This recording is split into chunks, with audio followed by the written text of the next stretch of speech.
ভয়ানক এক মহাযুদ্ধের পথে বিশ্ব।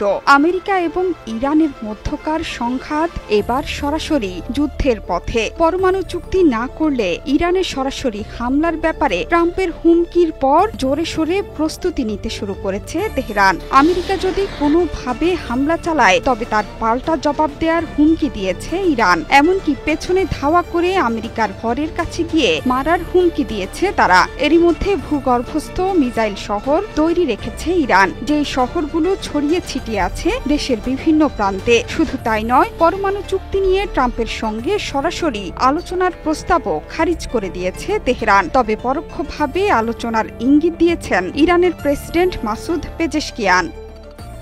রোববার ইরানের সশস্ত্র বাহিনীর জেনারেল স্টাফ ইসলামিক প্রজাতন্ত্রের প্রতিষ্ঠাবার্ষিকী উপলক্ষে দেয়া এক বিবৃতিতে বলেছেন, ইরানের সার্বভৌমত্ব লঙ্ঘনের কঠোর জবাব দিতে প্রস্তুত আছেন তারা। এরই মধ্যে ভূগর্ভস্থ ক্ষেপণাস্ত্রগুলো লঞ্চারে লোড করা হয়েছে এবং সেগুলো নিক্ষেপের জন্য প্রস্তুত। ইরানি গণমাধ্যমগুলো বলছে, ট্রাম্পের হুঁশিয়ারির পরই সমস্ত লঞ্চার প্রস্তুত করে ফেলেছে তেহরান। যে কোনো সময় মার্কিন মুলুকের দিকে মিসাইল ছুড়তেও প্রস্তুত তেহরান।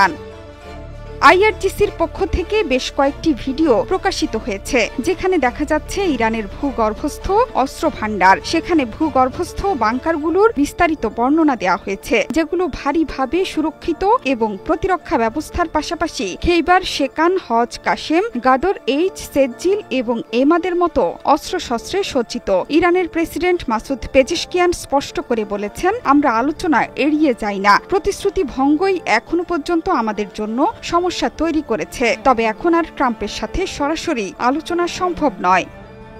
চলতি মাসেই নতুন পরমাণু চুক্তিতে রাজি হতে ইরানকে 2 মাস সময় বেঁধে দিয়েছে ট্রাম্প প্রশাসন। এর মধ্যে পদক্ষেপ না নিলে তেহরানের বিরুদ্ধে সামরিক পদক্ষেপের হুঁশিয়ারি উচ্চারণ করেছেন ট্রাম্প। যদিও মার্কিন চাপের মুখে নতি স্বীকার করতে রাজি নয় তেহরান। এই পরিস্থিতিতে রোববার ট্রাম্প বলেছেন, তারা যদি পরমাণু চুক্তি মানতে না চায় তবে এমন বোমা হামলা হবে ইরানে যা এর আগে কেউ প্রত্যক্ষ করেনি। এরপরও সুর খানিক নরম করে তিনি বলেছেন, আরও একটা সম্ভাবনা আছে, চুক্তিতে স্বাক্ষর না করলে ইরানের ওপর বিপুল পরিমাণ শুল্ক আরোপ করা হবে।